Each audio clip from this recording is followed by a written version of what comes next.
So we've been meeting to talk about, I guess our earlier attempt at a group conversation with Corey and Whitney kind of fell apart due to technical challenges.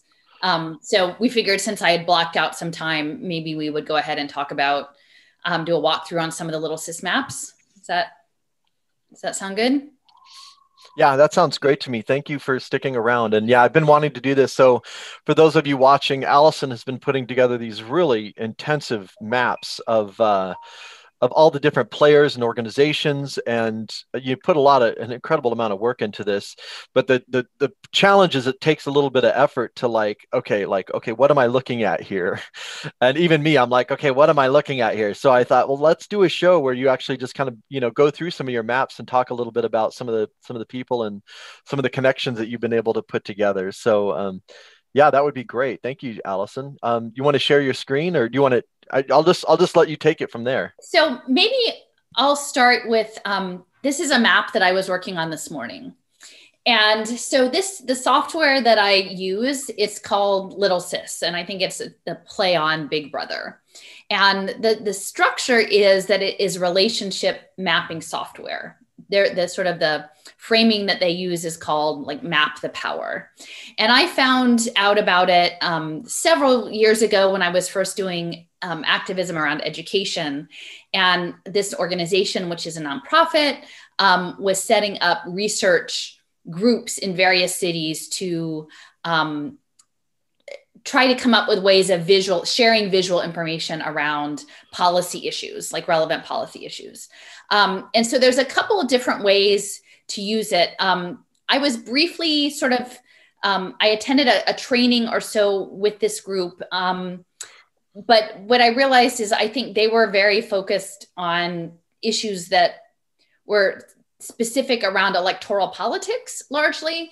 And I was really interested in mapping power in a larger structural way.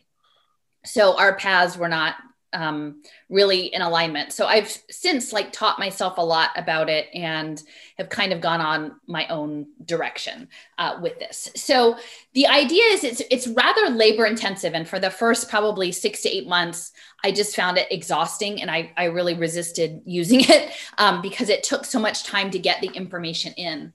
But what I came to realize is that beyond the visuals, for me, it was almost like a memory device, like a mind map, or a way to share information in a dynamic way.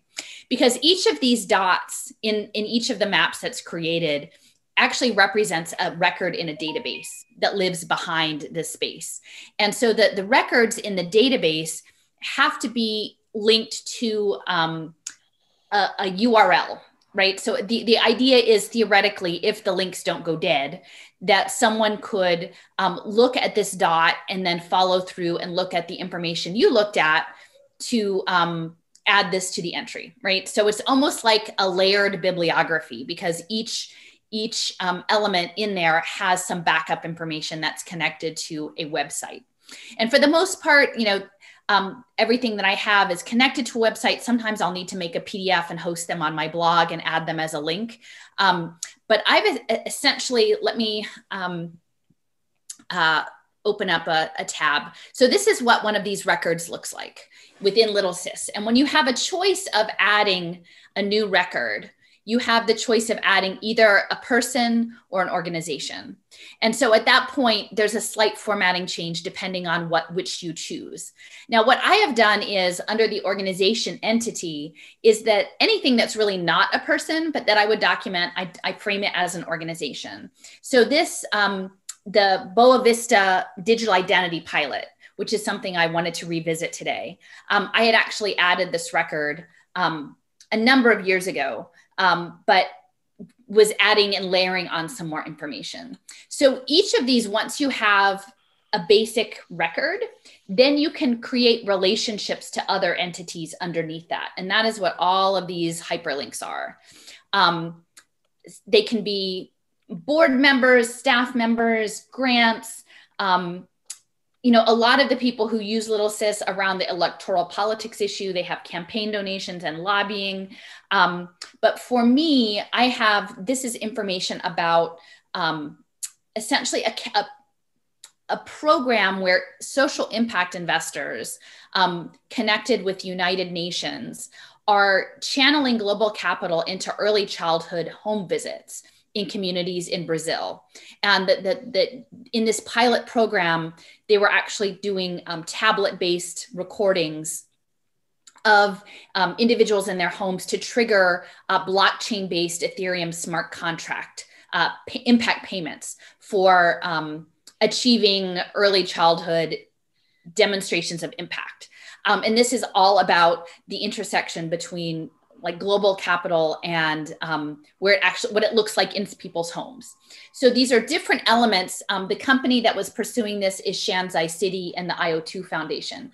And if you click into that, there's information about them. So the various relationships that they have and their ties to the blockchain data consortium. And so each of these has this layered information. I've also created some keyword categories. So if you wanted to know, this is a pre-K early childhood program, what are some other ones that exist out there? There are ones in Dallas. There are ones tied to the Chamber of Commerce. And this sort of layers, you can look globally at different elements. So all of these, you can create relationships, and the relationships are, each of these has its own record, and then you connect them. So let me show you what that looks like in this space. So, here is this pilot program. Again, this is a program that was initiated by IO2 Foundation in Shanzai City. The developer of this program, so this is Shanzai City, his name is Tat Lam. And when we're talking about transnational global capital, it's important to know, like, who are these individuals? Well, these are people who are operating at a world stage level. So his academic training was at the Chinese University of Hong Kong. He went on to get a master's degree at Columbia, and then he went on to get a PhD at University College London. So this is the background of these individuals. They're not simply playing in China or Hong Kong, is that they are using their expertise and their network that is across these global financial systems to then target and develop these pilot projects. So Shanzai City, Tat Lam is the co-founder of this. They're funding this digital identity project.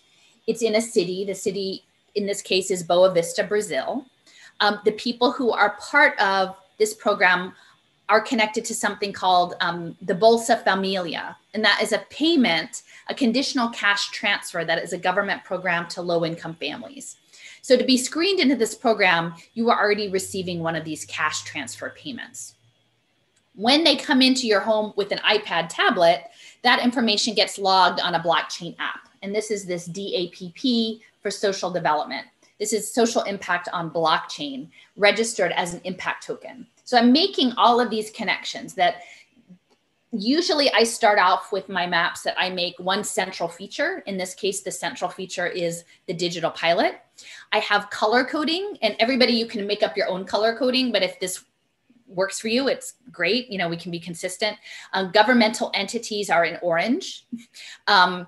Blue entities are individuals. Purple entities are sort of NGO or think tank types of things. Black dots are corporate. Gray dots are things that sort of veer between corporate and NGO, sort of public-private partnerships. And greens are foundations. So if you're looking at the color coding, that is the system that I have created for myself. It's not imposed by Little Sis, but that's just what I've come up with in terms of how to visually represent.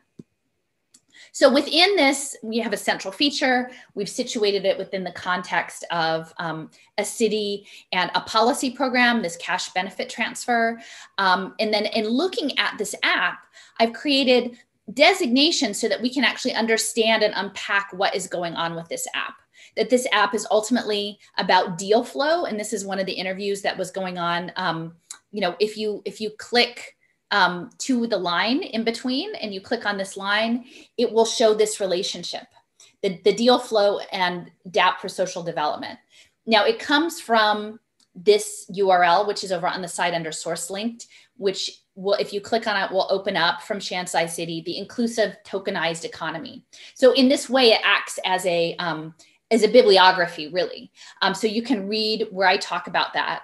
And I generally try to copy and paste these articles in so that people have access, because often the links go dead. So that will talk about each line of these can do the same thing. You can click on any of these lines and look and see what that relationship is and what the document is that goes along with it that tells you that relationship exists and the nature of it. You can read the article about it if you want, which is really very powerful, but it's very labor intensive to do all the work to make each of these a record and then keep layering and making the relationships in there.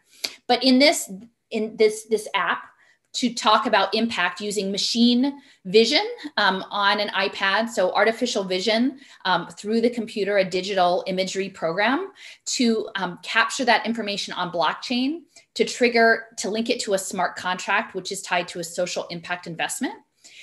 That these apps are really about gamifying behavior, proper behavior for low-income families to follow the rules of this imposed game, really, of good behavior that they're being expected to show through their compliance with educational systems or health systems.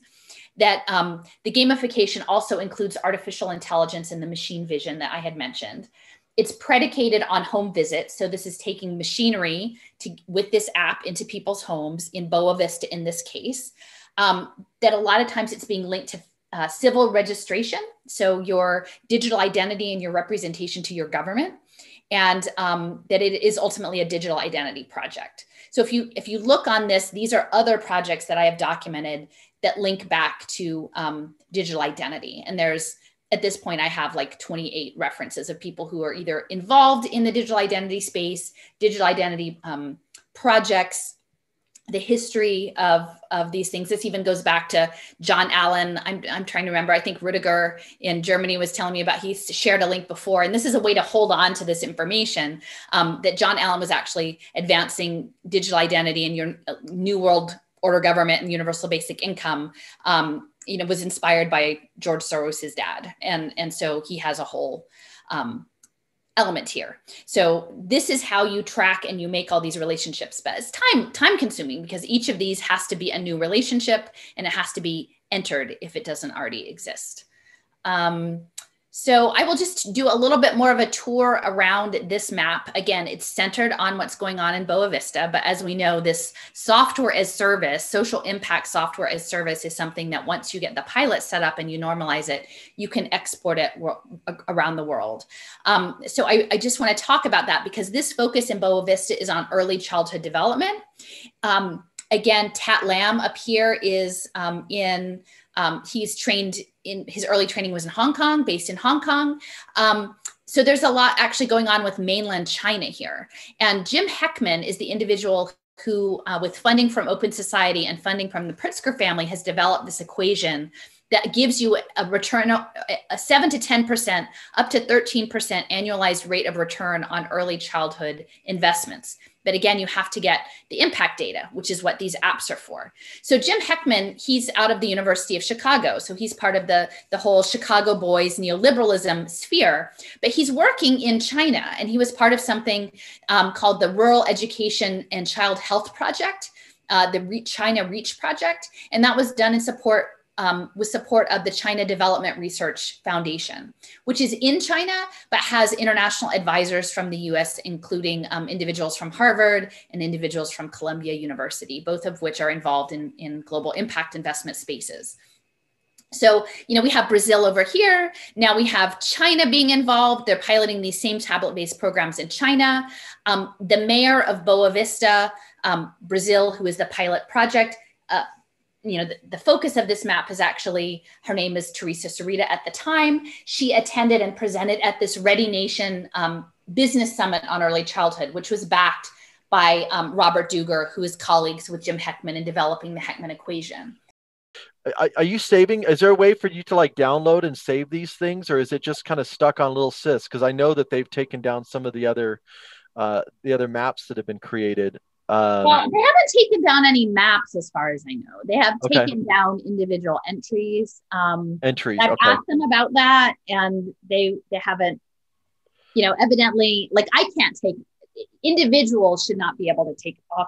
You could maybe request a removal or you can edit them, but you shouldn't be able to remove them. That's something that's more of at an admin level. And I just mean like this is such a useful tool for people. It would be great to have it like a screenshot or, well, I maybe mean, we when find once someone to I do that. blog them, they all go into my blog pieces. So I do have screenshots, but then you don't Okay. have the interactivity. So generally, I have both the screenshots and then I say interactive version here. Gotcha. So if they go away, then or if it's some of these dots fall out, at least people should be able to look up the information on their own. That's my goal. And I found it a little odd because they had removed, someone had removed a piece of, I think it's still proposed legislation called the Social Determinants of Health Accelerator Act, which is going to be linked to all of these health-based wraparound services. And I said, well, why would anyone remove that? I mean, that's a legitimate entry. And they said, well, we don't want you to put laws in there. Like, we don't want the laws in there. And I was like, well, because it's not how the functionality is. And I'm like, well, the functionality is you can add an entry, for anything. Like if what you're trying to represent visually is both concepts and municipalities and laws, you should be able to, and the function exists within the system. So someone is arbitrarily deciding to target things to remove. Like it does not actually make sense to have ostensibly a relationship mapping software where the idea is to map power and tell people that they shouldn't be putting laws into the system, because clearly, I mean, understanding over time who has created a law, who has been lobbied for certain laws, who has sponsored legislation is incredibly important. So it was not making a lot of sense to me that way, other than they were trying to maybe cover for people deleting things and they didn't have a better answer. I mean, and I will say, like, much of this software, these programs, these research groups that have been like developed informally, if you look at their website, it is very much targeted at the Trump administration. And again, like, I understand that every elected official is in some way a part of this spectacle, right? Like the answer is not in the electoral politics. My maps are not really about electoral politics, although they have politicians in them.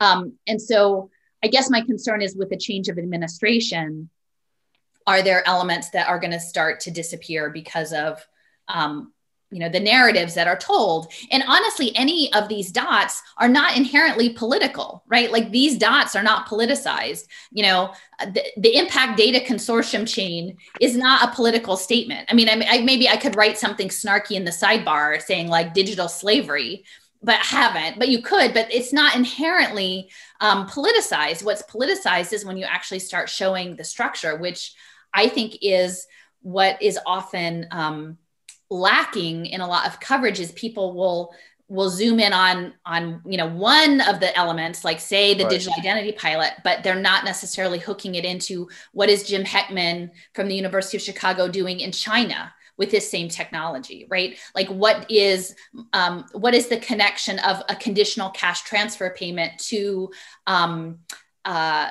this New York City program, Family Rewards, that Michael Bloomberg set up in 2007, right? The Bolsa Familia program that is connected to what is happening in Boa Vista. And again, the mayor went to New York, so there are connections there. How does this relate to the whole concept of a conditional cash transfer? The idea of awarding a digital currency or digital tokens to low-income people in exchange for behavioral compliance, and the way that in which that fits into the social impact finance sector. Because you really have to look at the history of these programs that are global, because they're never happening just at a single national level. These ideas of conditional cash transfers are running through the World Bank that you can see over here. They're running through the World Bank. And so they'll pilot it in one program, but there's a slide share that says these conditional cash transfers in Mexico, which was the first, is Oportunidades Progresa. That started out, I believe, in the late 90s, but by 2008, there were 30 or 40 countries that were coming in for specific technical expertise, to get expertise in what this looks like. And again, we know that in 2007, 2008, the last global economic crisis, the destabilization of the entire economic sphere and the push of people into housing insecurity and the gig economy is setting the stage for stakeholder capitalism right now. So, so I guess that's what I would say about these maps that are helpful, is that they allow, I know people sometimes sort of think that they look like spaghetti, but it does show these webs of relationships. And I do try to use the line weights in here to draw your eye to like some of the key pieces. And sometimes I'll use red dots to sort of draw your eye to things that I think people should be paying attention to. But all of this is adjustable. There's like 4 settings for adjusting the size of the dot, in addition to the color of the dot. And then there are about 6 different line weights that you can also use to like create, you can do arrows, pointing arrows or dotted lines, or there's some different formats that are possible in the line weights and how those are used. So maybe let me just sort of wrap this up. So this whole section with Boa Vista, I'm trying to track it into the cash, the conditional cash transfer payment program. And one of the reasons I wanted to do this was because this little entity over here, Benefits Data Trust, these are operators in Philadelphia. They're part of this poverty management program. Our city council set up a poverty committee, but they held a number of public hearings, but they seem to be predominantly for operators in the social impact space and not really listening to the public. And a lot of it was about sort of creating impact markets. And it's interesting because the Benefits Data Trust that is operating in Philadelphia, among other places, the entities that are, it's Benephilly, that's the Philadelphia version, but they're in other places. See, Jason, they're in Colorado, North Carolina, South Carolina, Maryland. Pace is Pennsylvania, and they're in a number of places. But if you actually look, they're part of this national interoperability collaborative. All of these impact markets are running on the interoperable data. And then if you look at the donors, Chan Zuckerberg, which is, Mark Zuckerberg, has put $1 million into this effort. So it's really important to understand that if Mark Zuckerberg, who's developing Libra and digital cash, and then they're ostensibly also using artificial intelligence to get people to maximize their benefits tied to food assistance, and now that we're under lockdown and people are losing all sorts of income, that situating all of these conditional behavioral benefit systems, situating this idea of having video cameras in people's homes monitoring their parenting, understanding that this is running through the United Nations Development Goals, 1 of poverty, 2 of hunger, 3 of health, and impact investing, you can much better understand the significance of the Benefits Data Trust funded by Chan Zuckerberg being in Philadelphia in these circumstances. But you have to understand it as a bigger picture. And that's for me why I keep saying that what we need is global solidarity. We need local accountability and decision making, but we really do need to understand that this takeover of the world through the United Nations Development Goals under the guise of stakeholder capitalism is it's a takeover of the entire world. So anyway, I guess that's mostly this map. Do you have thoughts? Does anybody have any thoughts or questions, Jason? Yeah, so we have a few questions that are coming through here. These aren't going to be in order, and I apologize. I'm working on organizing them. But someone asked about this. Someone asked, well, this isn't related to the maps. If we could do the questions related to the maps, we'll come back to this. The other question. Let me see. I know we have a few questions though. And Alison, if you want to, you can look through the comments on there as well. Okay. I don't know if you have it. I'm actually in the process of putting this into a document. I think I have to click over to Facebook, and I don't really. Oh, okay. Well, someone asked your opinion about Fauci and the Wuhan lab, which isn't directly related to this, but I don't know if you want to answer that, or if you have a thought on that at all. I mean, my framing, if people are following me, is that it's not about this single incident. Whatever what is happening now, this reset tied to the 4th Industrial Revolution coming out of the World Economic Forum, I feel like it's useful to understand, like the understanding of virology and the way in which it's being weaponized to create a global biosecurity state is valuable. I think I would prefer people rather than getting lost in the very specifics of this particular health event at this stage of the game, to spend their time understanding these larger intersections. Like, I mean, clearly Fauci and the NIH are connected to the Gates money. There are other things going on there, and there's a lot of fluidity. I mean, I think ultimately there is a great deal of fluidity between China, between global finance, the Bay Area, who's influencing whom. You know, it's hard to say. Like, here is the China Development Research Foundation. They hosted a global education summit. So education is, you know, one of my focus areas. Well, these are the entities that were sponsoring this event. This was in 2019, right? So they were getting ready for all of this online education. They knew that this was coming. You know, Tencent. You know, I've talked with Joseph about this. Tencent is a giant investor in video gaming and facial recognition payments and social credit. So having these entities all lined up in China is important. But look here, we've got UNESCO. So that's the world, right? Like, that's the UN. That's reshaping education for global impact markets. That's goal 4. But then you have the Global Silicon Valley Partners. Well, who is Global Silicon Valley Partners? Well, that is Arizona State University and Global Silicon Valley, which is Michael Crow largely. And from Arizona State University, In-Q-Tel, CIA.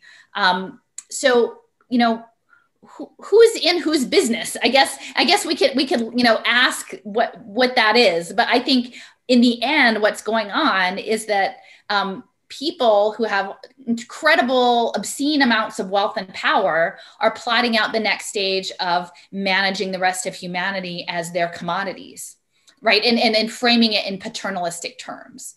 So, you know, for me, I can't speak directly to the Wuhan lab. I don't spend my time doing that piece. There are other people who are more, have spent the time to look into that more specifically. And I don't actually have a health background, so I'm not in a position to talk about it at that level. I talk about it at the finance level. And I think it's power, and that power is situated in Beijing, that power is situated in San Francisco, that power is situated in Davos, in London, in different places. And that we need to understand it that way, because, you know, if they're going into tablets, into people's homes, grandmothers who don't know better, if you look at Shanzai City's posts, they say that the parents of these young children are off in other cities doing industrial work, building probably these devices that are running these impact markets. And then the grandparents and the great grandparents are home with these babies.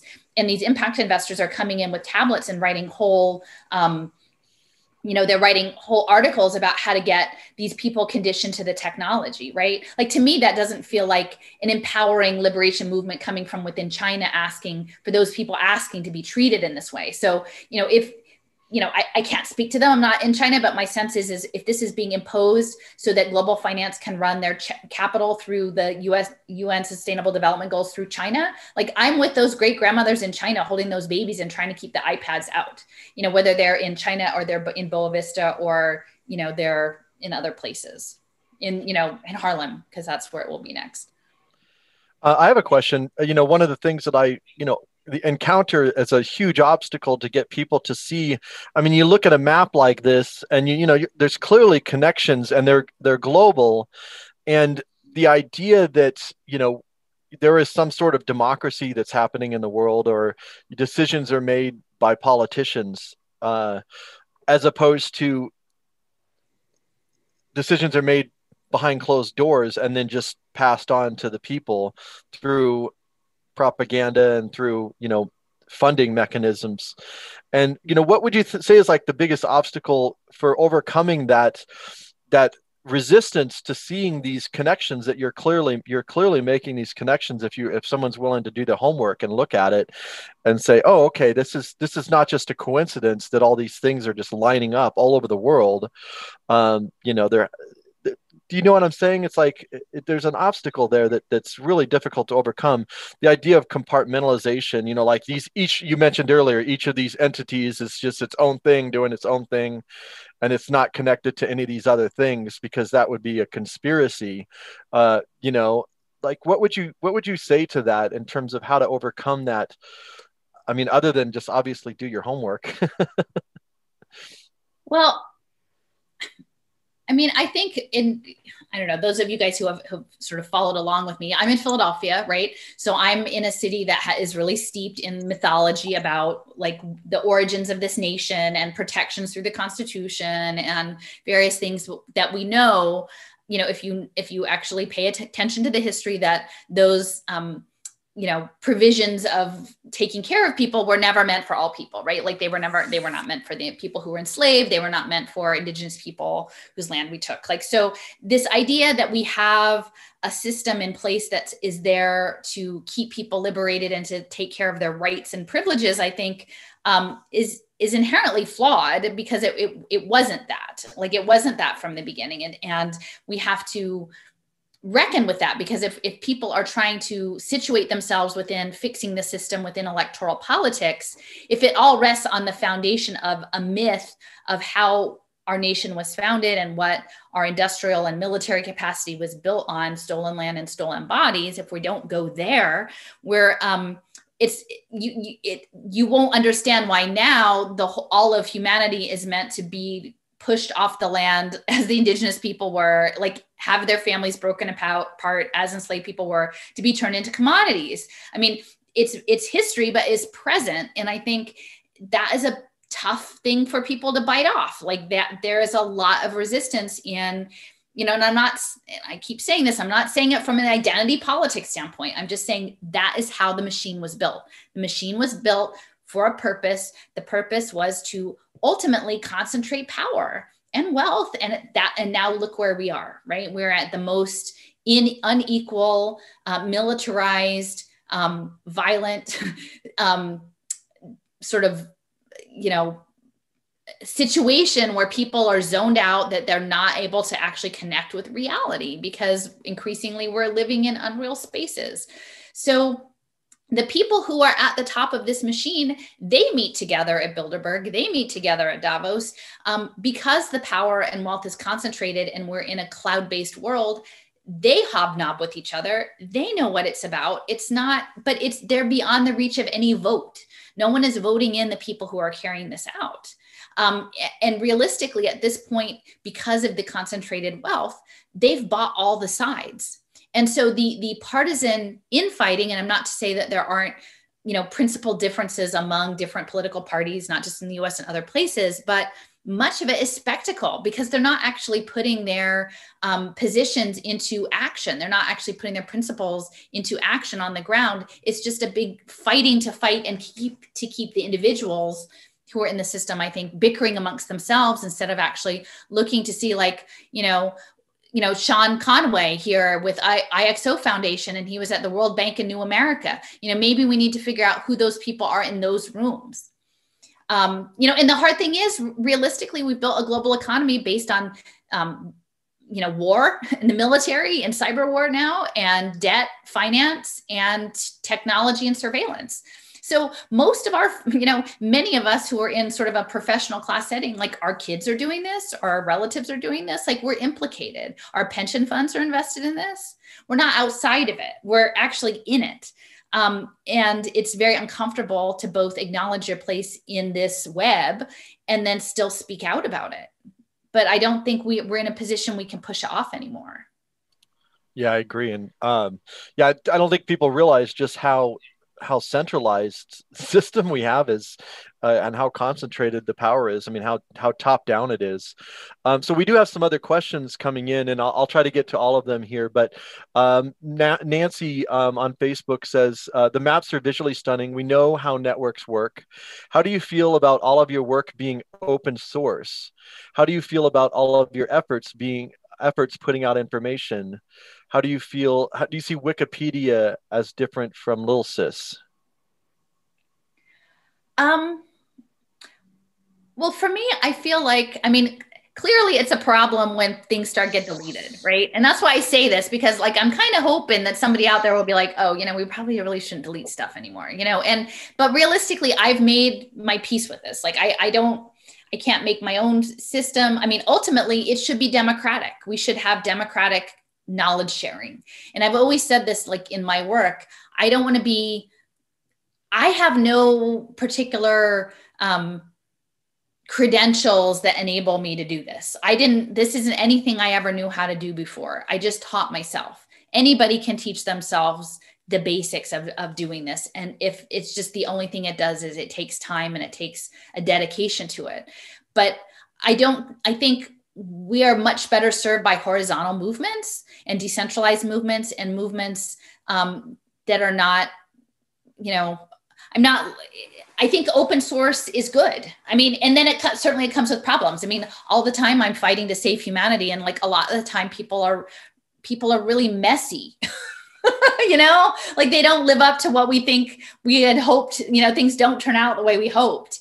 And but still, I don't think we give up on the towel on human beings. So I appreciate it being open sourced. I mean, I have to say there's not a ton of people who are in there putting this work in, but Paul, you're one of those people who I always love seeing when you put stuff in, it's almost like little communities. And I think the people who are doing more targeted research within the construct of this little cis community, maybe they have those communities. I'm an outlier in that because I'm looking at a much different power structure that at this point I think they have chosen not to address. I will say in some things, Wikipedia isn't the worst. Like there's elements like when I need to know when a company was founded, the dates, like some websites are really great about having their histories on their websites. But a lot of times these days, websites have been restructured so they're very visual. They don't have much text. They don't have much content really. And a lot of it's actually hard to copy and paste in. So, I think that there's a space for it. But again, follow the money. I mean, you guys can click through on Little Sis and see who funds them. There are people who would surely show up in my maps. So it is what it is. But I feel like I have to, it's a tool I have. I've invested a lot of resources into it. At some point, I guess it could just all go away. And then I move on to whatever the next thing is, right? But I've done a lot of work. I've made maps. I think hopefully they will be useful to people. They're useful to me. Even the process of people have said, how do you remember all of these things? And I think a lot of it is because if I manually create these maps, it cements the information in my brain in a way that it wouldn't had I not spent the time to make them. So I think it's a processing thing for me to put the time into both entering the data and then making the maps that help cement it so I can access it later and synthesize it. So Kelly asks, would you please discuss ongoing climate engineering programs and the monetization of water already being used openly by weather modification companies in Dubai? Is that something that you've delved into at all? I mean, I've come across that. I haven't I know that, so this entity, IXO Foundation. So IXO Foundation is the first leading edge. I first found IXO Foundation because Sean Conway, he was part of something called, oh gosh, did they take that off? Oh, interesting. I wonder if that went away. He was at the World Bank blockchain conference. And so I found him and I found out about him being based in South Africa and working on Amply, which is this pre-K app. The other element of IO2 Foundation that they're doing with Internet of Things sensors, and maybe I haven't entered that yet. All right, I never know if they've taken things off or if I haven't entered it. Their other parallel project beyond putting preschoolers on blockchain was to give people in Africa an Internet of Things stove. And they would track their stove use, turning it on and off. And that was part of the impact market. But if you look to their website, IXO Foundation, they have a short 3-minute video. And one of the big key features is water, impact investing around water access. And you can individuals can, support wells or, well drilling, but I have not mapped on the geoengineering stuff. I would love it. I would love it if some other people would make up a map for that. I would be really interested to see how all of these things connect. But I think water processing is going to be huge. I think there's a big element tied to Israel around precision agriculture and water management. And I think nanotech and wastewater control. And I know that like they're looking at water in, but also water out, like sanitation and biometrics attached to smart toilets is big. Well, and I know they just opened the water market to futures. So, Right. I mean, how that ties in as well. Right. I mean, and I think that then that is part of this globalization, right? Like if you're working on weaponizing the atmosphere, both through satellite control and through, aerosolized nanoparticles that are controlling the weather, and potentially our biological function in those air spaces, then clearly it's not something you're going to like that's confined to a particular national border. The atmosphere is the atmosphere. I mean, I'm sure that they have some measure of control over that stuff, but it's going to affect everybody. That's why we have to do this as a human race. That's why it has to be the people against the masses. But yeah, water, I mean, and we know, I mean, even within the indigenous communities, like we've seen the disparate health impacts on the Navajo reservation. They don't have running water, right? And so where are we putting our money? Like you can control people by their access to water, food and water, the baseline elements. So Nancy has a few questions that kind of tie in together. I'll go ahead and read them off.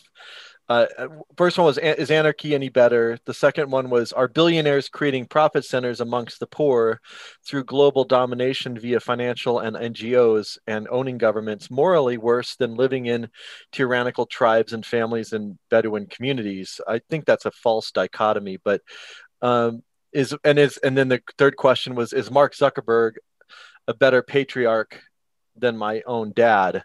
So I think that I want to say something about that real quick, and then I'll get your thoughts on it, which is, I think that like this idea that we either live in like total anarchy and everyone's gets chaos, or we have these governments which are bad, but they might do some good or whatever. I think that might be where she's going. Like the idea that like our choices are these billionaires creating these profits and exploiting everybody versus these tyrannical tribes. And like, I think we're often given like two bad choices, and I don't think that we necessarily have to be trapped within those choices that we're given. But I don't know. What do you think about that? Like those questions, Alison. Did that make sense to you?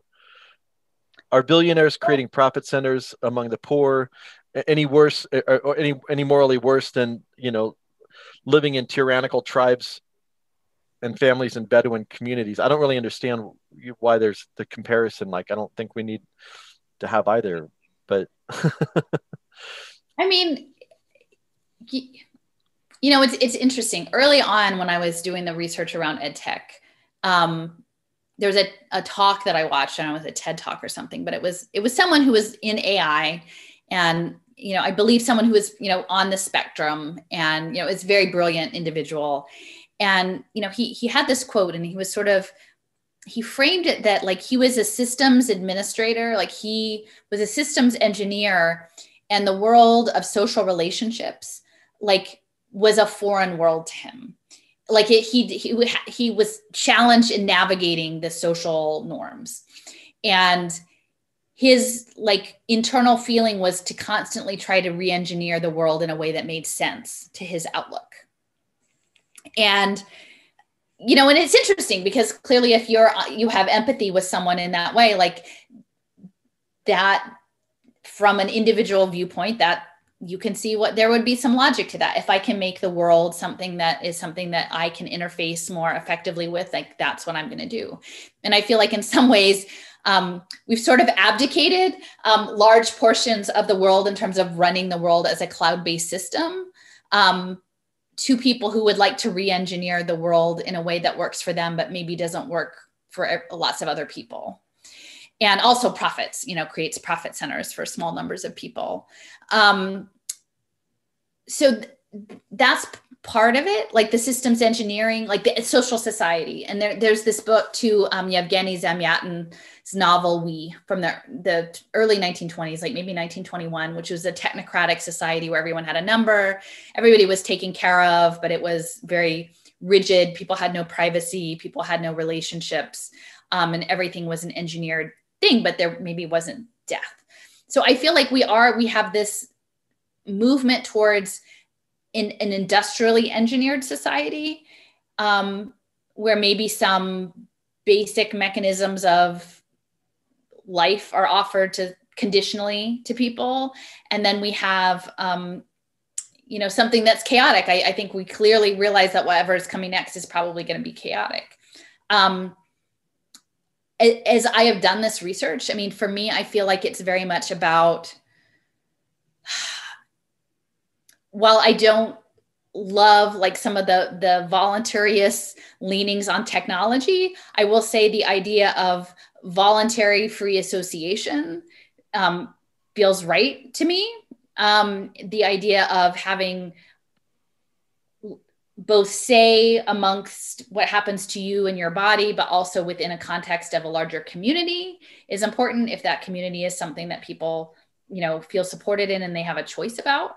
And then I also think a lot of this is framed, and this doesn't, this is why it was too bad that it didn't work out with, Corey in our conversation and Whitney early on, is that it's not just about humans, right? So it's about our web of relationship within other beings.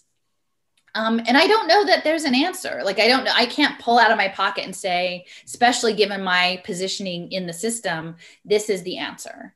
And people follow me. I do think that an indigenous worldview that is centered in relationality and moderation and gratitude feels like a good option. Like, is it something that you can accomplish all the time? Absolutely not. Is it something that, like, within our present circumstance, we are a world of people carrying so much trauma, and a lot of it is very intentional. This is trauma that was wrought, historically. This is trauma that is ongoing due to war, and how the media conveys this imagery is very much about that. There's a huge amount of intergenerational trauma in this mix, which will lead to people not behaving necessarily in positive ways. I get that. I mean, humans are very broken, but I think at the same time, there's also tremendous grace and possibility for redemption. So, I don't think you have to have the whole toolkit to question the morals of the machine. I don't think you have to have something in my pocket to say, this is the answer, because ultimately, if in my heart, I feel like it is based in relationality and voluntarism and care. And I can't make people be part of my community. Like, that's only going to work if other people want to do that. And I can't say at this point that I have that community, like that we're there. But you can't, you're never going to get something unless you can articulate what it is that you want. And ask for it. So we should know what we want. And we should ask for it. And for me, that is reciprocity, right relationships, degrowth, and care and respect for humanity within the larger context of all beings in creation. And anyway, that's what I'm working on. Yeah, I love it. And also too, is like, I believe in people, and I think that we're giving our faith and our belief and our personhood or whatever into these institutions and into what the media is telling us. And like you said, we need to bring it back to human scale. And I think that's recognizing this for what it is when you see all these things, because people are not acting on their own agency.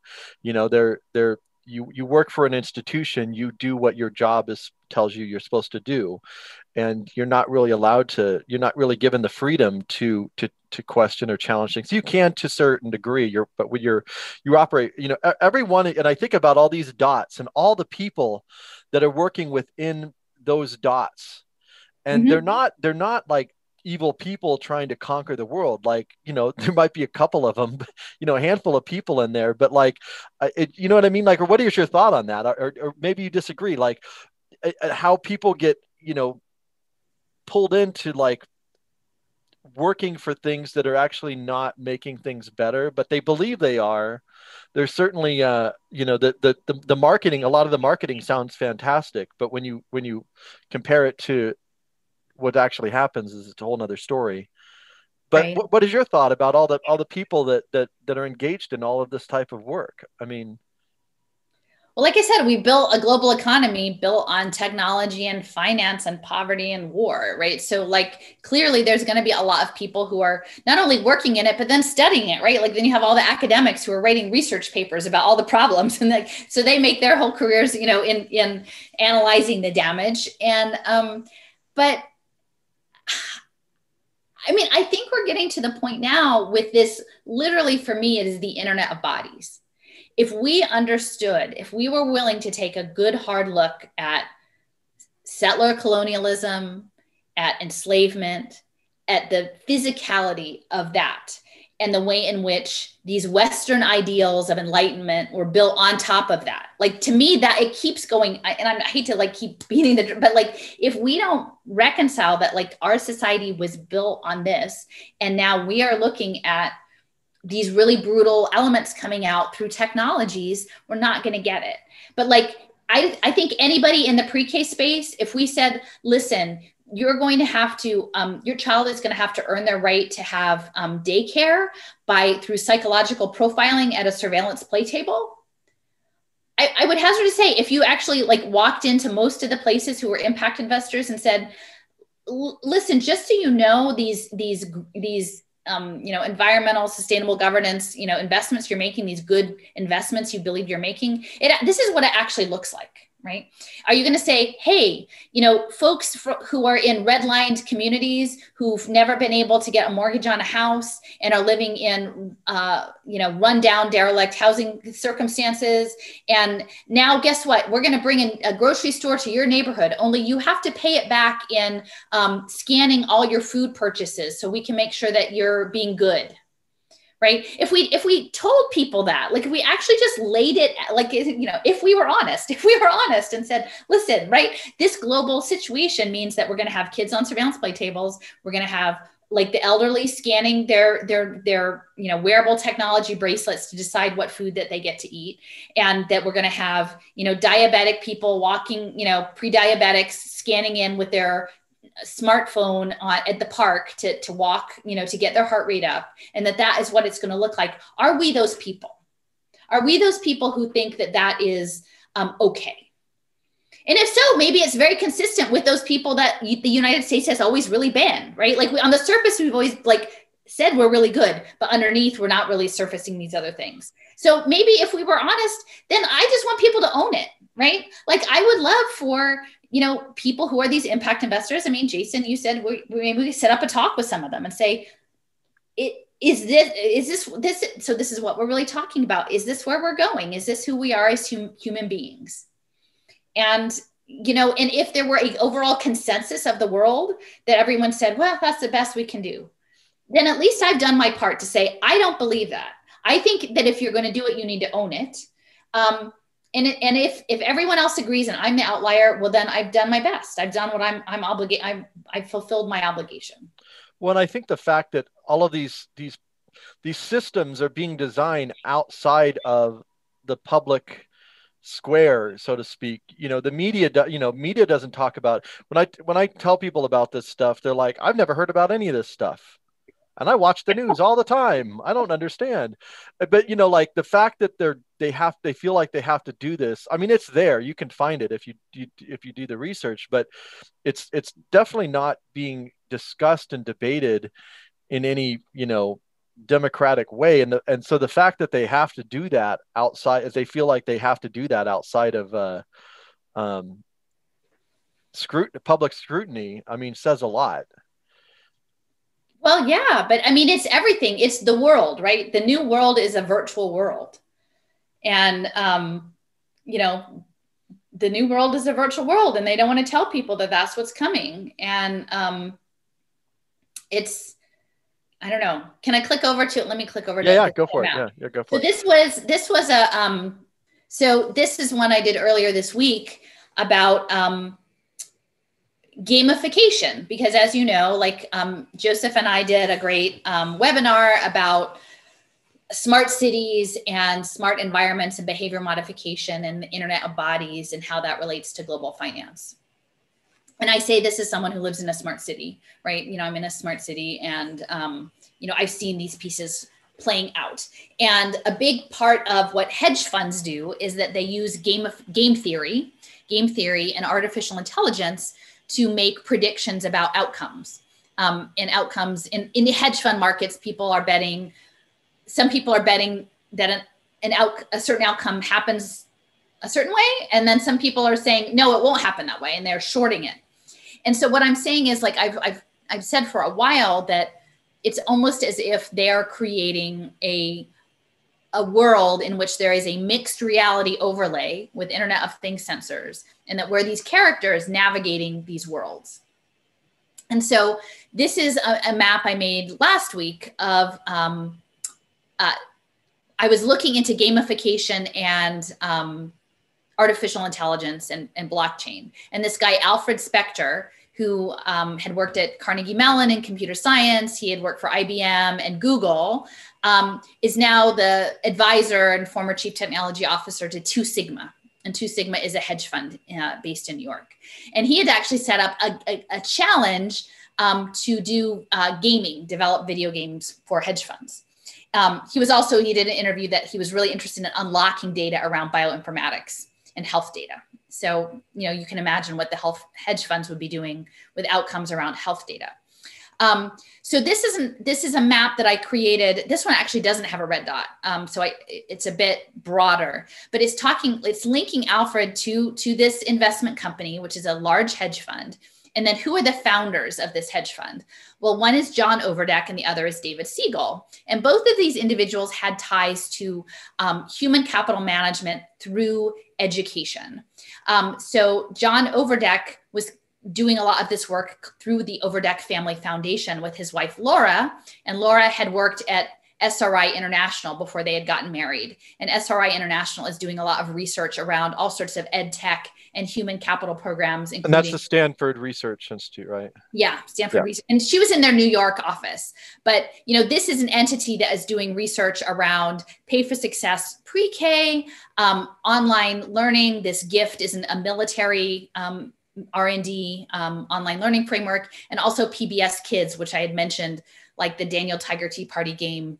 It's essentially like linking defense R&D to tracking behavior in children, right? So this is Laura, his wife. It turns out John's parents, Betsy, had worked at Computer Sciences Corporation, and his father was a mathematician for the NSA, right? So how perfect is that? Like two deep state, folks, their child becomes the head of this giant hedge fund, and they have this family foundation, which is essentially set up to create digital environments in which you can track measurable behavior change, which is what the hedge funds will bet on.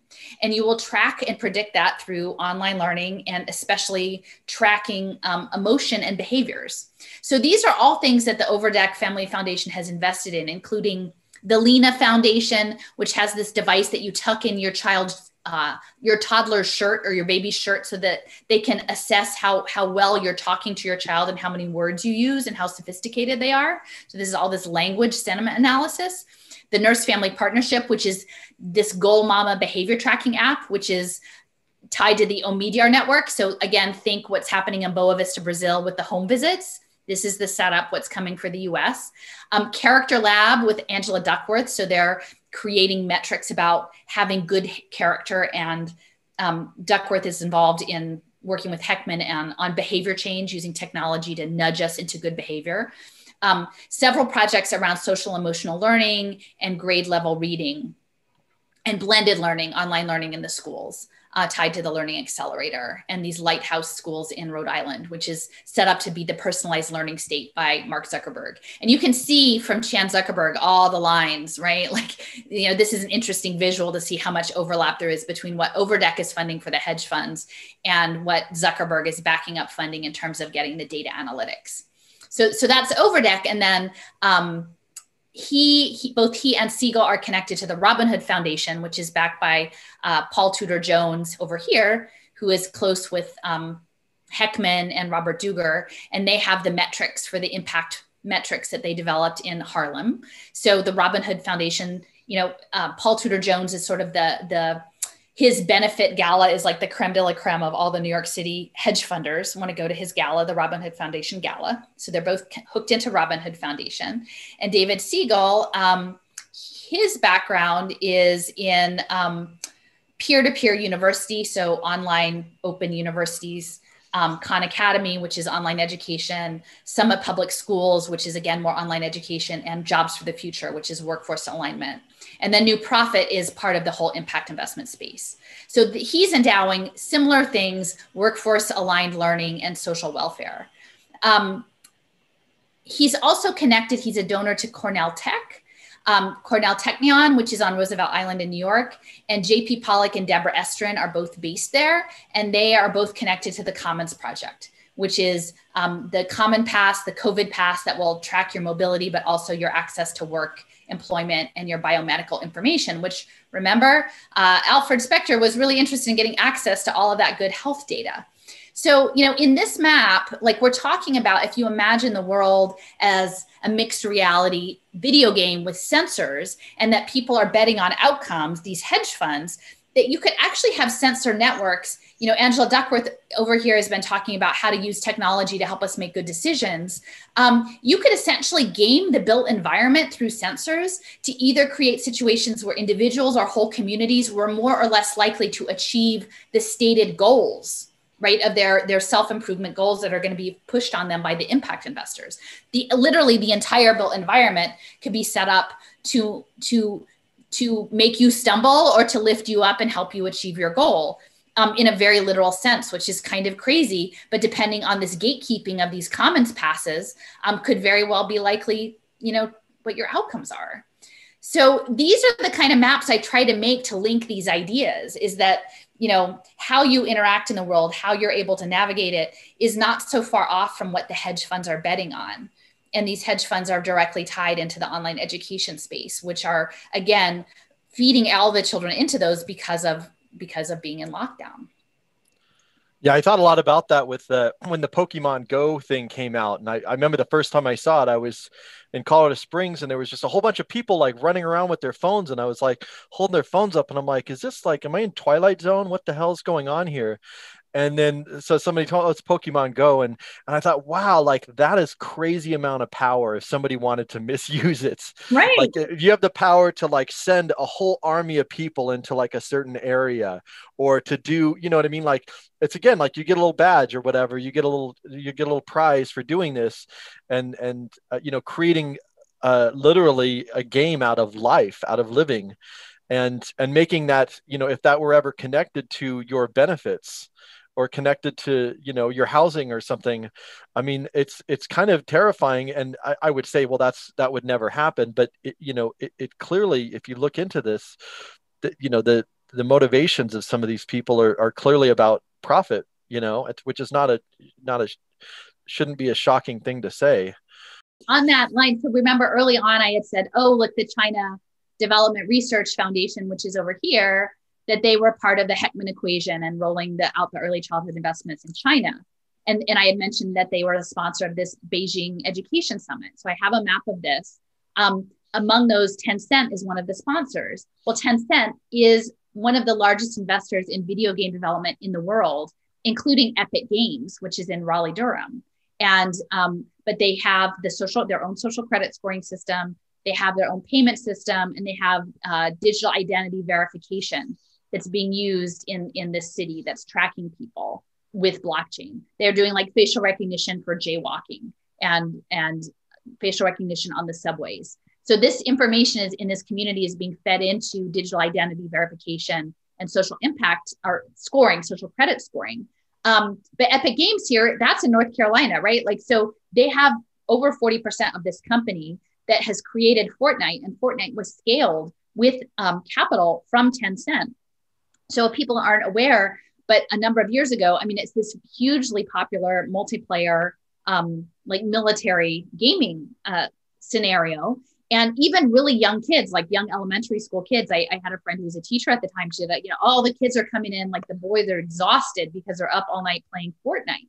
But it's a multiplayer game. So if you understand that this real gold is in behavioral prediction, like prediction of behavioral analytics, especially group behavioral analytics, if you were, someone in power and you were anticipating in the next decade that you are going to have some sort of, global asymmetrical warfare engagement, like you would want to know throughout the world how people react behaviorally. How do they fight back, right? Because how people unite together to resist in Alabama might look different than it looks in London, might look different from it is in the Philippines. It might be different in these different places.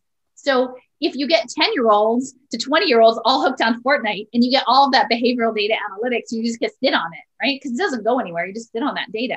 Like when the time comes to run some profiling mechanisms, you just get your AI and you're just on it, right? Like it gives you this tactical advantage that people don't imagine that what happens in a virtual world would have any implication on the real world, but we're in mixed reality. We're in the cloud. Nicole asked if you can follow any of these maps without having an account to Little Sis. I think you can look at any of the maps. Like you only need an account to add to them. So I have another question on that. So the maps that you make, can other people add to them? And do you have any control over that? Because I know one of the problems with Wikipedia is they have these armies of people. There's particular there's particular Wikipedia entries that are just consistently propaganda. And whenever somebody tries to change it, it's like changed instantaneously. Yeah. I know Rachel Corrie's was one that the first time I really noticed that happening was Rachel Corrie was a young American woman that was killed by an Israeli bulldozer. Yeah. And these lies kept showing up about what actually happened on Wikipedia, and they get changed the second that somebody does it. So how does the structure of Little Sis work in terms of, do you have control over your maps or can? I mean, I think you can change the settings to allow people to copy them. Like, so I know in the past, like people have like copied the maps and like built on them in other ways. I don't think you can actually edit my map unless you get my login. Okay. I mean, gotcha. The one thing that's difficult, and I think people have asked, is if there's one link that they can use to look at all of my maps. And I don't think, unfortunately, there are, which is kind of a pain. I'll create a page for you, and I'll link. If you give me all the links. Like 300 links. Oh, never mind. I have a lot of maps. I mean, that's why I try to put them in my blog. So like if you're reading it in context, you can see. And then, again, on any of these items, if you put in like 10 cent, here, if you, let me just like open up one over here. Let's see. It's just like if you put in 10 cent here, the top entries are the entities themselves, but then the underneath are the maps. So these, I think, interesting. I don't think I made that one. I definitely made the TikTok and the blockchain identity. Let's see if this one. Oh, nope, I did make that one. I just forgot about it. I mean, my maps get better with time. Like my earlier maps are not that great. My TikTok education one is pretty good. I have like this TikTok education one is pretty big. Because again, the Walmart of education, right? And that's what's so crazy. And Oracle, right? And Israel. And yeah, these maps, and again, like if you look at ByteDance, which is the parent organization, like they're being invested in by SoftBank in Japan, by Sequoia Capital, which is in the Bay Area, by, all of these other investment companies. Like there really is no border to capital. There is no border to capital. And that's why like the problem becomes when Google is your government, or these entities are lobbying so heavily on behalf of policies, these companies don't represent any national interest. They just represent the maximum profit for the people who are already super rich. Yeah, I think that's a hard thing for people to really understand, because people are still talking about the world in terms of nation states. And yes, those are still a thing, but they just don't seem to be that, they don't seem to be as relevant anymore. I mean, what do you think about that? Like, to me, it's just, they're secondary at best. I mean, I don't mean to like dismiss, like the borders are about containing people, right? Not capital. The borders are being used. And I think the idea of even borders is going to change because of geofencing, because of real-time incarceration and state control over people's mobility. And right now it just seems like it's going to be airplanes, air travel, right? And so maybe, I mean, there's a lot of people that impacts, but then maybe some people are like, well, I'm poor. Like I've only been on a plane a couple times in my life. Like the airport stuff isn't going to bother me. But when the geofencing becomes, you can't leave your neighborhood, like you can't, like if you think through to what's going on with these COVID restrictions, you can't go 5 miles from your house, right? Why would they say that? Like, why would you come up with something that is that specific if you weren't planning on that they would be able to use geofencing to do that? And I will say there's one other map that I've been working on. Let me just get this week on IDEMIA, which is very interesting. Because I think that IDEMIA gives us a lot of insight into where things are going with biometrics. So IDEMIA was connected to a French company, Safran, and it was earlier Sagem. They bought a company called Morpho, American Morpho Trust, that had been doing fingerprint and fingerprint work with the FBI for like 50 or 60 years. So this American company that had been doing fingerprinting with the FBI sort of got absorbed into this French company that had a lot of defense interests, and defense interests that were specifically aeronautics related, like navigation and aeronautics around space and planes, which is interesting if you understand that the global digital jail is going to be run from space. And then eventually it joined with this Oberthur Technologies group, which was about smart cards and SIM cards and phones. They're joining this sort of smart card and smartphone payment system with their biometric system. And they created just 2 years ago this company called IDEMIA. And IDEMIA has a US division. And interestingly enough, the head of the US division here, Edward Casey, his most recent job was for 12 years. He was the chief operating officer for Serco, right? Which is really scary if you understand what's going on with Serco and COVID. What's Serco, real quick? Serco is like a government outsourcing company, but they do all sorts of things from running air traffic control, running prisons, running traffic lights, running education systems. Essentially, if you were going to have someone in charge of the global outdoor prison, it would probably be Serco. Okay, so the COO, former COO of Serco is now heading IDEMIA USA. Well, this is what IDEMIA is into with your biometrics, right? And increasingly biometrics are clearly not just fingerprints like the good old days, and facial recognition and veining, but also behavioral biometrics, right? Like where you are at a given time. We know that you're usually on Wednesday in this position, right? In this location, doing this thing. Like they're gathering these, they're aggregating these behavioral biometrics. Very sophisticated. IDEMIA is involved in things, they're involved not only in access, but in things like government universal IDs. They're partnered with Aadhaar, which is in India, which we know is like the test bed for a lot of this. They're using IDEMIA to register for human services. They're using, they have arrangements with motor vehicle entities to use facial recognition scanning to track it back to the FBI for people's criminal records. They're doing augmented vision, which is AI analysis of facial recognition in public spaces. And they have ties to, again, smart cards and digital payments on blockchain, but also keyless car entry. They have a whole division around, I guess what we're soon to be called like mobility solutions. Your mobility, right? So if you get put on the watch list, your ability to have mobility either through a motorized vehicle or some other vehicle, like you're going to smile at the car and it's not going to unlock. Like you're going to have your social credit score isn't high enough to turn the car on.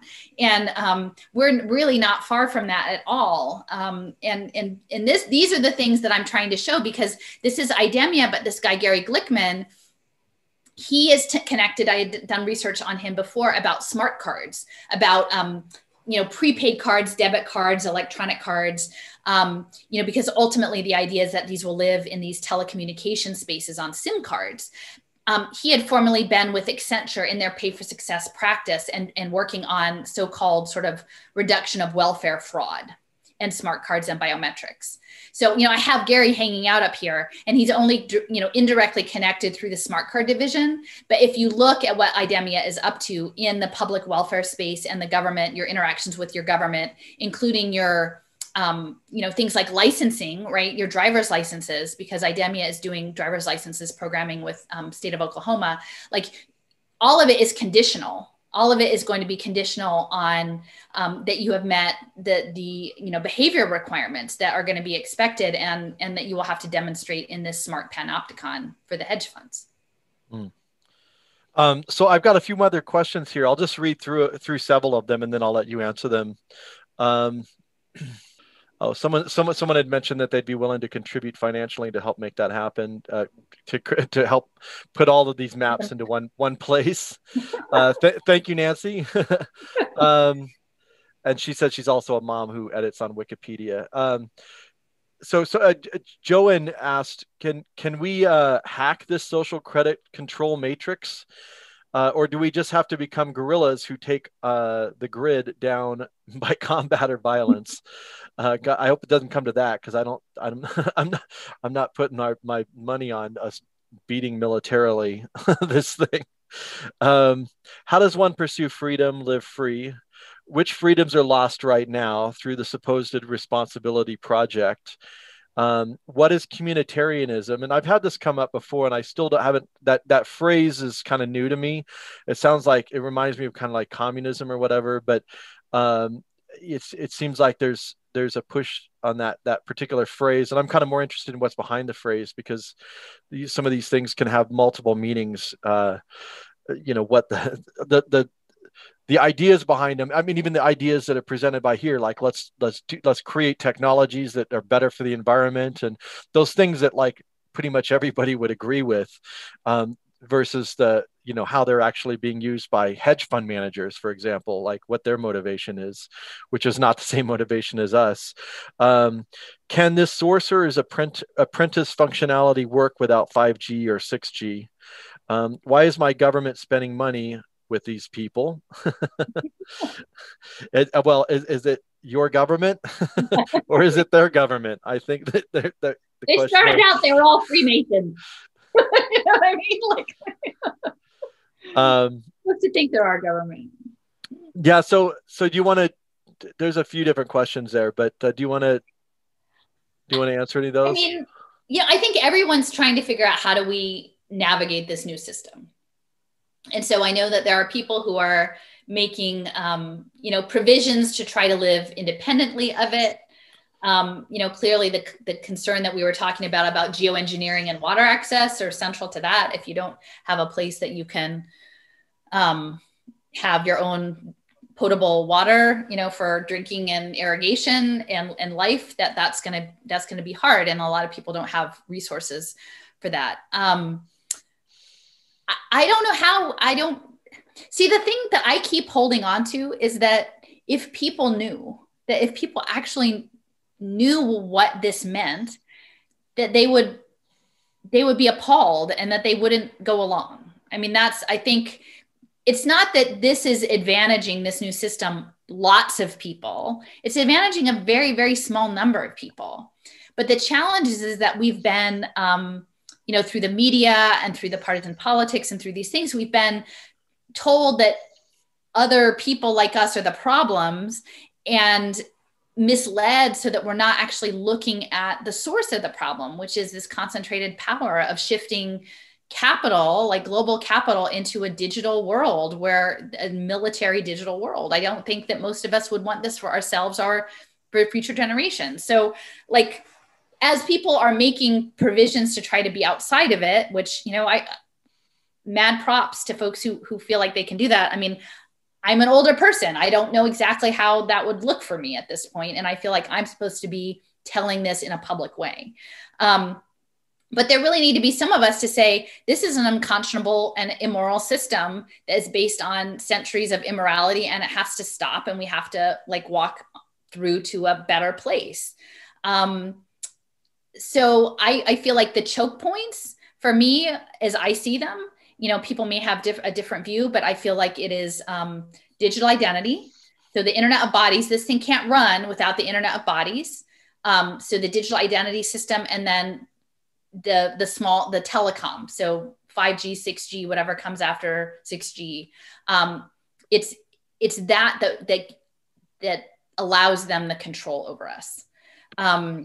So, how we do that, how we get the word out. I mean, to me, honestly, like I've been very frustrated because I feel that people with much larger platforms than myself should be picking this up by this point, right? And I feel like I've done my responsibility of telling it every which way from Sunday, the short version, the long version, the cartoon version, the cutout version, the fairy tale version. Like I've told all of these versions.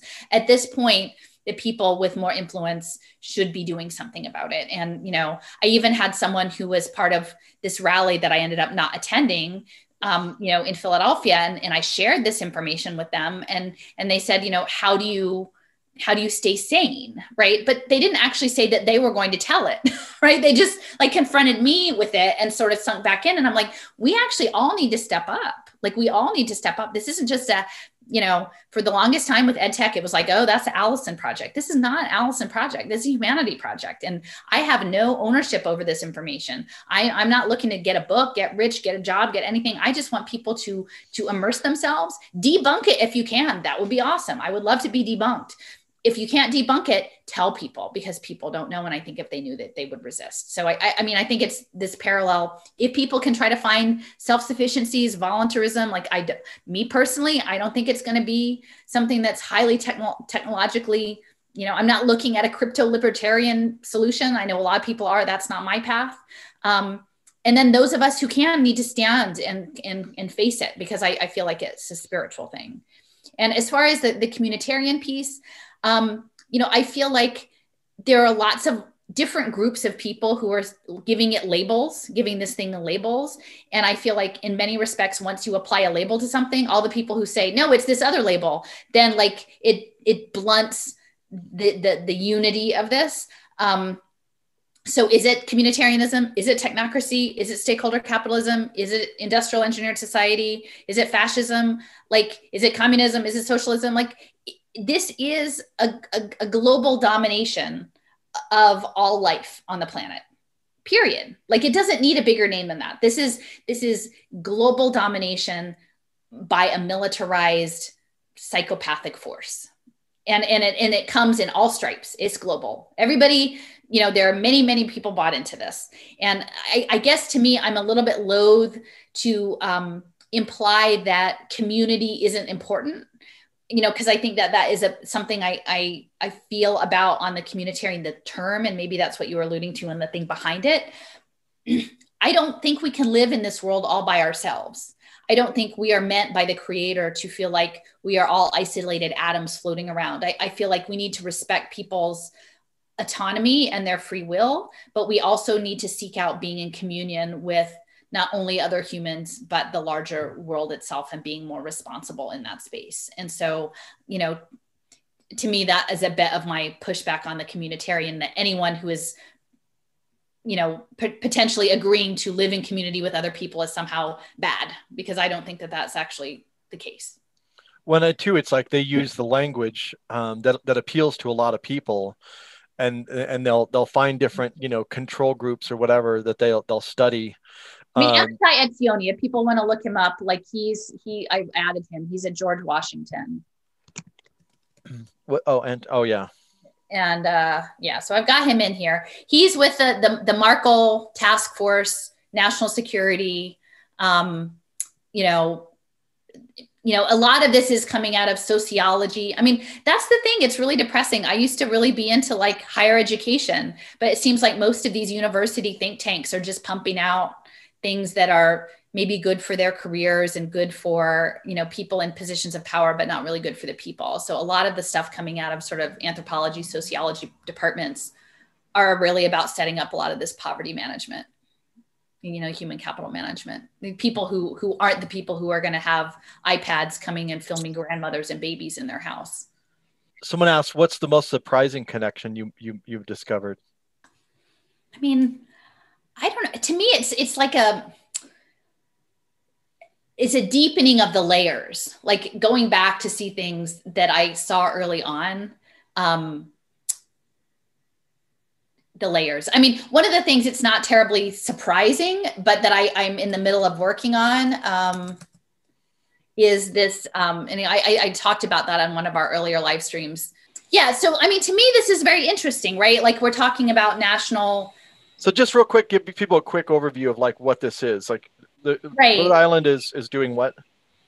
So this webinar is from August. You can see it's from late August. And it's important to know that Rhode Island is a test bed for personalized learning. Mark Zuckerberg has been in there. Gina Raimondo, who's the Democratic governor, her husband worked for McKinsey and was part of their global education division. She is a former venture capitalist and sort of total technocrat and interested. I mean, in Rhode Island in and of itself has a huge amount of defense contractors in Rhode Island, and the naval leadership is in Newport. So there's a lot, and Brown is a huge center of both innovative public policy and these interoperable data systems is hosts one of the six sort of data innovation centers. So it's very interesting that now the COVID Reopen program for the state of Rhode Island is being run in partnership with the Israeli Health Department. And this webinar that they did in late August was very much about not only e-government and digital government applying to health issues, but also about larger issues of turning Rhode Island into sort of the Estonia of the United States, like a pilot program where you would have all sorts of digital interfaces with your government. And there's 10 digital nations, of which I can't remember all 10 off the bat, but like Canada, Australia, UK, I believe Mexico, Uruguay, Portugal, Estonia, and Israel are all, and South Korea are all among these digital nations who are advancing digital identity. So what does that mean, if a digital nation? So essentially, if you can imagine that your relationship to your government is going to be increasingly mediated digitally, and that those interactions, those digital interactions of how you interface with the government will be monetized to profit investors largely. And that's what, they're saying open data government, e-government, but it's going to all be feeding into the human capital impact markets. So that's why we're seeing the shift to ed tech, online education, to telemedicine, to teletherapy. Increasingly, the housing issues will be, public housing assistance will be, linked with behavioral data analytics. People's food access, nutrition access will be linked to behavioral data analytics. And that is all running through your government, sort of your civil registry as the government. What your credentials are, what your health records are, your electronic health records, what everything like cradle, like prenatal before you're even born, all the way up is one giant behavioral profile.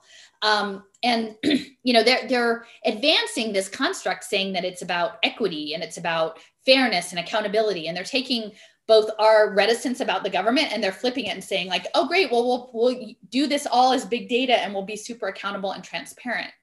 But really it's about putting our very personal and intimate connections into the hands of like Oracle and Salesforce and these other entities, Hewlett Packard, that are going to be running the data systems that will be the front for the elected officials. So anyway, I'm going to spend some time unpacking like what actually the Israel's health ministry is doing in Rhode Island and Whitney Webb had done some nice work on diagnostic robotics, but that Israel has been built up as the startup nation. Like that was their last sort of iteration because everyone has compulsory military service. The best and brightest get channeled into sort of signals intelligence and cybersecurity. And then when they have done their requirements, then they move on and are given sort of support to do startup tech companies. And a lot of these tech companies are in biotech and health tech. So then the alumni of the 8200 unit, which is sort of the esteemed, like the most prestigious signals intelligence unit, like their alumni actually have their own social impact accelerator. So it's crazy because many of the tech companies in Israel actually have origins in the US, like it's IBM, it's Dell, it's Salesforce. They're companies that essentially started here, but then they have a large footprint in Israel. So it's very fluid. And then there's a lot of fluidity too with London and the UK and the NHS. And I was just thinking about something as you were talking about that, they're creating their own little sys maps for all of us. I'm sure. So Jason's connected with this guy. It's pretty funny. So as far as moving forward, how can people follow you and learn more about what you're doing? Well, right now, I mean, so like clearly if you're on Facebook, I'm on Facebook. Most of my posts are public. I'm on Twitter. My Twitter handle is @Philly852. You can probably Google Alison McDowell and it'll come up. And then my blog is wrenchinthegears.com. And increasingly I've been doing a lot of interviews with a variety of folks. So I have some of my own stuff on my YouTube channel, but then I have like a playlist that I try to keep track of the other places I've spoken and throw that in there too. What would you like to leave people with as far as these maps are concerned? I don't know how long that this interface is going to last. Clearly it's things are being removed. Like I think for all things like digital media, it's not perfect and it's not permanent. For me, it helps me sort through and make sense of the world. I hope it helps other people make some sense out of it. At the very least, it documents it through the screenshots. I would love to have more help. I've kind of put out a call if you want to try to sort of teach yourself, or maybe Jason, if at some point we want to just do an open Zoom call and, maybe somebody who hasn't done one before could, do a screen share and I could walk them through it. And, we can kind of handhold and just show how it works. One of the projects I think would be really useful to get in is the board of the Commons Project, because that's the Rockefeller Foundation, the World Economic Forum, and they have about 60 board members and they're all over the world. So what that entails is essentially, you'll pick someone and then I'm trying to look to see, here's a person. Oh, I don't actually have a lot on him. Usually what I'll do is I'll pick like someone's LinkedIn profile and then add all of the elements on their LinkedIn profile. And if something in the LinkedIn isn't already in the system, then I add that. So each person takes a bit to do to get the basics of their LinkedIn from their education up to what they're doing now in the system. And I would say I've probably done about 20 of the 60, but I invite anybody who would like to give it a go to do that. And if you have questions, if you want to tweet me with questions or something about it, like if people want to give it a try, I'm happy to respond that way. But I think the more, like, unless they take the whole platform offline, the more of us who are doing this work in the system, the better it is and the more legitimate. If I'm just perceived of as an outlier in this, how I'm operating in the system, I think it will be, more easy to push me out. So the more people who are using it, I think the better. So my question to you, Alison, is, and we kind of gone this a little bit, but what are some ideas that you think, have you thought of to try to get people, or maybe there's some success stories where you've had a breakthrough with someone to have them actually grasp, the significance of what's going on? Because it's very strange to me that there's just a complete unwillingness to even like entertain any of this stuff, like to entertain that we are like literally shifting into an entirely new global system, and that things will never be the same, but not like in the way that they think it is. Like what are your thoughts on like overcoming that resistance of people to just look at the information, just like, hey, like, what do you think about this person? Why do you think that these people are, Jason, you keep trying. I'm not doing a very good job. I live in a bubble. Like my world is mostly a bubble. Well, you did the research, so that's the most important part. The people in my family don't really read what I have to say. So I'm not like saying in any way I'm successful at this. But I have to say the other piece is I think there are a lot of people quietly watching and waiting and thinking, even though they're not willing to put themselves out publicly about it. And, and I spoke with Corey about this before. I mean, she feels the same. It's hard because it feels like the stakes are really stacked against us at this point. But I think what I'm showing is the truth. What I'm showing facts, I'm showing, and I'm not telling people that I try to frame it that this is what I think about them. This is what these are how I interpret these connections. This is how I think about this is being ethical or unethical. This is what I feel like my responsibilities are. And I try not to tell people that they have to agree with me. I mean, for the most part, people don't come and tell me that I'm wrong, or they don't come and say, you know, they're not disputing it. It's just silence. It's just lack of engagement, you know, and I try to, you know, to the extent possible, you know, push people who have these bigger platforms to talk about the human capital finance side, to talk about what's going on in Boa Vista, because it's really scary and it's relative, it's connected. But I don't think you can change people. You can just, if you are, I do believe that most people can tell authenticity, right? In this moment of like crazy propaganda and all of slick everything, like people have said, you seem like a real person, right? Like, I mean, like multiple, like why else would I do this? Why else would I be here today? I have no axe to grind other than like when you read a 2003 military defense paper about nanotechnology and other CIA operatives talking about like remote brain engineering through nanotech, you can't just pretend you didn't see that stuff. So I'm here to say, there's a system behind this perceived madness. This is the internal logic to it, even though it is abhorrent, is based on a long legacy of abhorrent behavior. And what do we do? And I think if you can be consistent with your message because you're coming at it from a place of caring, I have to hope eventually people are going to catch up. And then the thing I have to work on is to be more gracious with people, because I do get short-tempered and frustrated.